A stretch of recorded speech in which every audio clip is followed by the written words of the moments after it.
Shri P Ubaidullah, അങ്ങേക്ക് 7 minute. Sir, നാം ഇവിടെ ശുദ്ധജല വിതരണത്തെക്കുറിച്ച് ചർച്ച ചെയ്യുമ്പോൾ ഒരു തുള്ളി വെള്ളം പോലും ലഭിക്കാതെ പാവപ്പെട്ട ആശാ വർക്കർമാർ സെക്രട്ടേറിയറ്റ് നടയിൽ സമരം ചെയ്യണം സർ.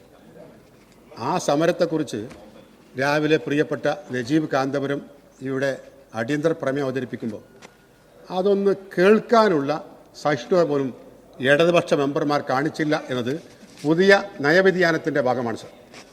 സർ, ജലജീവൻ മിഷൻ പദ്ധതിയിലേക്ക് വരികയാണ് സർ. ജലജീവൻ മിഷൻ പദ്ധതിയുടെ ഭാഗമായി പൈപ്പ് ലൈൻ സ്ഥാപിക്കുന്നതിന് വേണ്ടി നമ്മുടെ റോഡ് ആകെ കീറി മുറിച്ച് പാടെ തകരം തരിപ്പണമായി കിടക്കുക സർ. അതൊരു മണ്ഡലത്തിലെയോ ജില്ലയിലെയോ പ്രശ്നമല്ല. എവിടെയൊക്കെ ഈ പദ്ധതി ഉണ്ടോ അവിടെയൊക്കെ റോഡിലൂടെ ജനങ്ങൾക്ക് സഞ്ചരിക്കാൻ പറ്റാത്ത സ്ഥിതിയാണ് ഇന്നുണ്ടായിട്ടുള്ളത്. ഈ റോഡുകളുടെ റെസ്റ്റോറേഷന് വേണ്ടി പഞ്ചായത്തുകൾക്ക് ഫണ്ട് കൊടുക്കും എന്ന് പ്രഖ്യാപിച്ചെങ്കിൽ പോലും ഇതുവരെയും പഞ്ചായത്തുകൾക്ക് ഫണ്ട് കൊടുത്തില്ല. എനിക്ക് പറയാനുള്ളത്, ഓരോരോ പഞ്ചായത്തിലും എത്ര റോഡുകൾ ഈ JJM പദ്ധതിയുടെ ഭാഗമായി ഗതാഗത യോഗ്യമല്ലാതായിട്ടുണ്ടോ അത് സംബന്ധിച്ച് വ്യക്തമായൊരു കണക്ക് ശേഖരിച്ച് അത് പുനരുദ്ധരിക്കുന്നതിന് വേണ്ടി പഞ്ചായത്തുകൾക്ക് പ്രത്യേകമായ ഫണ്ട് അനുവദിക്കണം എന്നാണ് സർ എനിക്കിവിടെ നിർദ്ദേശിക്കാനുള്ളത്. ജലജീവൻ മിഷൻ പദ്ധതിയിൽ വർക്ക് ഏറ്റെടുത്ത 700ഓളം കരാറുകാർക്ക് പണം നൽകാണ്ട് സർ. അവരൊക്കെ ഇപ്പോൾ വർക്ക് നിർത്തി പോവുകയാണ്. അവർ പലരും കയ്യിലുള്ള പണം കൊണ്ടല്ല സർ ഈ കരാർ ജോലിയിലേക്ക് വന്നത്. ബാങ്കുകളിൽ നിന്ന് വലിയ പലിശ കൊടുത്ത് വായ്പ എടുത്തിട്ടാണ് അവർ ഈ ജോലിയിലേക്ക് വന്നത്. എന്നാൽ ഇപ്പോൾ തിരിച്ചടക്കാൻ കഴിയാതെ പലരുടെയും സ്വത്ത് ജപ്തി ഭീഷണിയിലാണ് സർ. അപ്പോൾ ഇങ്ങനെയുള്ള ഒരു സാഹചര്യം നമ്മുടെ സംസ്ഥാനത്ത് നിലനിൽക്കുകയാണ്. ഇപ്പോൾ കരാറുകാർക്ക് കൊടുക്കാനുള്ള പണം സംബന്ധിച്ച് പ്രിയപ്പെട്ട എന്നെ നെല്ലിക്കുന്നിൻ്റെ ചോദ്യത്തിന് ബഹുമാനപ്പെട്ട മന്ത്രി നൽകിയിട്ടുള്ള മറുപടി, ജലജീവൻ മിഷൻ നടപ്പിലാക്കിയ വകയിൽ 4371.32 കോടി രൂപയുടെ ബില്ലുകൾ കരാറുകാർക്ക് ഇനിയും നൽകാണ്ട് സർ. ഇത് നൽകാനുണ്ടായാൽ പിന്നെ എങ്ങനെയാണ് സർ ഇവർക്ക് ഈ വർക്കുമായിട്ട് മുന്നോട്ട് പോകാൻ കഴിയുക? സർ, നമ്മൾ SC വകുപ്പിലേക്ക് വരുമ്പോൾ അംബേദ്കർ ഗ്രാമ പദ്ധതി പഴയ UDF ഗവൺമെൻറ് കാലത്ത് ആരംഭിച്ചതാണ്. എന്നാൽ ഇന്ന് അംബേദ്കർ ഗ്രാമ പദ്ധതിയുടെ പ്രവർത്തനം ആകെ അവതാളത്തിലായി കിടക്കുകയാണ് സർ. 1 കോടി അപര്യാപ്തതയാണ്. അത് 2 കോടിയാക്കി എങ്കിലും മാറ്റിയാൽ മാത്രമേ കോടികളുടെ നമ്മളെ കോളനികളുടെ നവീകരണം നടക്കുകയുള്ളൂ സർ.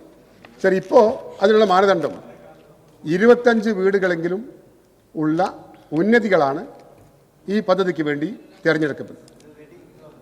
സ്കാച്ചേഡായിട്ടുള്ള കുടുംബങ്ങൾ ഉണ്ട് നമ്മുടെ നാട്ടിൽ.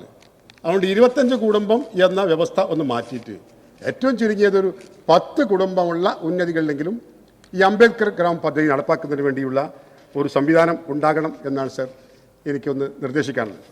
നമ്മുടെ SC/ST വിദ്യാർത്ഥികൾക്ക് ഈ പഠനമുറി നിർമ്മാണത്തിന് ധനസഹായം കൊടുക്കുന്നുണ്ട്. 2 ലക്ഷം കൊടുക്കുന്നത് അത് അപര്യാപ്തമാണ്.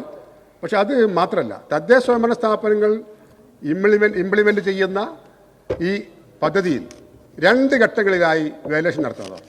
ഡിപ്പാർട്ട്മെൻറ്റ് നടത്തുന്നിടത്ത് ഒരു വാല്യുവേഷൻ വേണ്ട, തദ്ദേശ സ്വയംഭരണ സ്ഥാപനങ്ങൾ നടത്തുന്നത് 2 ഘട്ടങ്ങളിലായിട്ട് വാല്യുവേഷൻ നടത്തണം. ഇത് അവസാനത്തെ ഒരു വാല്യുവേഷൻ മതി എന്ന് തീരുമാനിക്കുകയാണെങ്കിൽ ഗുണഭോക്താക്കൾക്ക് അത് സൗകര്യവും വലിയ പ്രയാസം അതുവഴി അവർ നേരിട്ടുകൊണ്ടിരിക്കണം.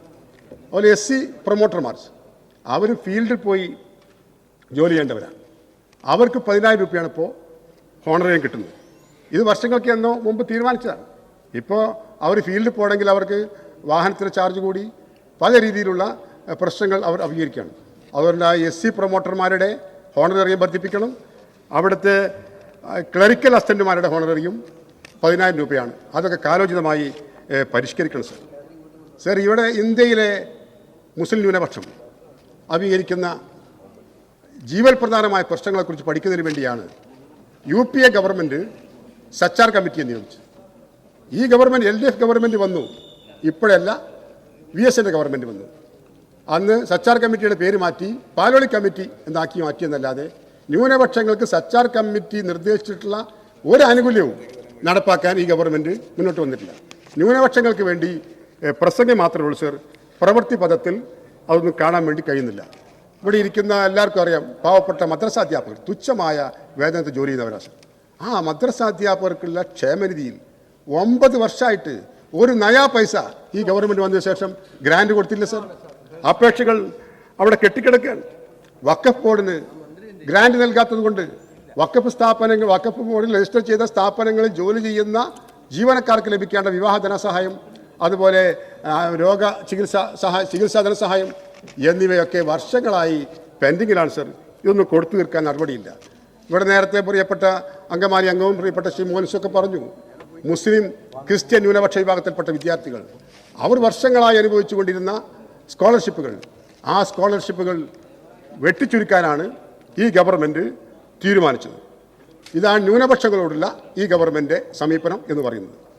മൃഗസംരക്ഷണ മേഖലയിലെ ഏറ്റവും പ്രധാനപ്പെട്ട ഒരു സ്വയം തൊഴിൽ സംരംഭങ്ങളിൽപ്പെട്ട ഒന്നാണ് സർ ഇറച്ചിക്കോഴി വളർത്തൽ. 2024 കേന്ദ്ര സർക്കാർ പുറത്തിറക്കിയ മൃഗസംരക്ഷണ മേഖലയിലെ അടിസ്ഥാന വിവര രേഖ പ്രകാരം 51.8 കോടി കിലോഗ്രാം മാംസമാണ് കേരളത്തിൽ 2022-23 വർഷത്തിൽ ഉൽപ്പാദിപ്പിക്കപ്പെടുന്നത്. കാർഷിക മേഖല പൊതുവെ തകർച്ച കാണിക്കുകയും ഇക്കണോമിക് റിവ്യൂവിൽ വന്ന കണക്കുകൾ പ്രകാരം സംസ്ഥാന ഖജനാവിലേക്ക് കാർഷിക മേഖലയിൽ നിന്നുള്ള വിഹിതം വർഷം തോറും കുറയുകയും ചെയ്യുമ്പോൾ മാംസോൽപാദന മേഖല വളർന്നുകൊണ്ടിരിക്കുകയാണ്. മറ്റു മേഖലകളിലെ പോലെ ഇൻഷുറൻസ് പരിരക്ഷ കോഴി വളർത്തൽ മേഖലയിൽ നിലവിലില്ല. വിലസ്ഥിരത ഫണ്ടില്ല. താങ്ങുവിലയും ക്ഷേമനിധിയുമില്ല. സംരംഭം തുടങ്ങാൻ ഏകജാലക സംവിധാനമില്ല. ഇങ്ങനെ ഇല്ലായ്മയുടെ കഥ മാത്രം പറയാനുള്ള വിഭാഗമായ കോഴി വളർത്തൽ മേഖലയിലുള്ള ആളുകളുടെ പ്രശ്നങ്ങൾക്ക് പരിഹാരമുണ്ടാകണം സർ. മിൽമ മോഡലിൽ കോഴി കർഷകരുടെ കൂട്ടായ്മ ആരംഭിക്കണം. കോഴി വളർത്തൽ മേഖലയിലെ പ്രശ്നങ്ങളെക്കുറിച്ച് പഠിച്ച് പരിഹാര നിർദ്ദേശങ്ങൾ സമയബന്ധിതമായി സമർപ്പിക്കാൻ ഒരു കമ്മീഷനെ നിയോഗിക്കണം എന്നുകൂടി ഈ ഘട്ടത്തിൽ ഞാനിവിടെ ആവശ്യപ്പെടുകയാണ് സർ. സർ, പ്രകൃതി അനുയോജ്യമായി നമ്മുടെ ഇത്തരം കാർഷിക മേഖലകളെ ഒന്ന് പുനരുജ്ജീവിപ്പിക്കാനും അവർക്ക് ജീവൻ ശ്രമം നടത്തണം സർ. സർ, ഒറ്റ കാര്യങ്ങൾ സർ, നമ്മൾ ക്ഷീര കർഷകരെ സംബന്ധിച്ച് ഏറ്റവും പ്രയോജനകരമായ ഒരു പദ്ധതിയാണ് SLBP. ഈ പദ്ധതി പ്രകാരം 12,500 രൂപയാണ് കർഷകർക്ക് ഇപ്പോൾ സബ്സിഡി ഇനത്തിൽ നൽകി വരുന്നത്.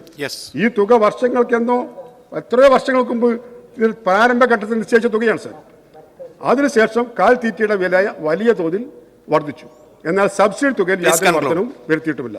അതിൽ ഈ വിഷയം കൂടി ഗൗരവമായി പരിഗണിച്ച് പ്രത്യേക കന്നുകുട്ടി പരിപാലന പദ്ധതിയുടെ സബ്സിഡി 25,000 രൂപയാക്കി വർദ്ധിപ്പിക്കണം എന്നുകൂടി ഈ ഡിമാൻഡിന്റെ ഭാഗമായി ആവശ്യപ്പെട്ടുകൊണ്ട് മറ്റ് രാഷ്ട്രീയ കാര്യങ്ങളൊന്നും പറയാൻ സമയമില്ലാത്തത് കൊണ്ട് ഞാൻ നിർത്തുന്നു.